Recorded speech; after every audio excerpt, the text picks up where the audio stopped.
உத்திரமேர் ஒரு கிராமத்தில் உள்ள ஒரு வீடை காமிக்கிறேன். இது ஒரு ஹோம் டூர் மாதிரி. 120 வருஷத்துக்கு முற்பட்டைய வீடு. இதில் இருக்கிற ஜன்னல்கள் எல்லாம் தேக்கு மரத்தால் ஆனவை. திண்ணை, பெரிய மரக்கதவு, வீட்டுக்குள்ளேயே டியூப்ளெக்ஸ் போல் அந்த காலத்தில் மாடிப்படி. வைணவ சம்பிரதாயத்தான வீடு இது. தூண்கள் எல்லாம் தேக்கு மரத்தில் ஆனவை.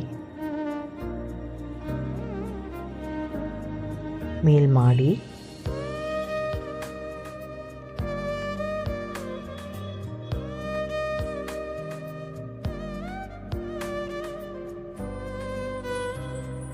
இதன் மூலமாக தண்ணி எடுத்து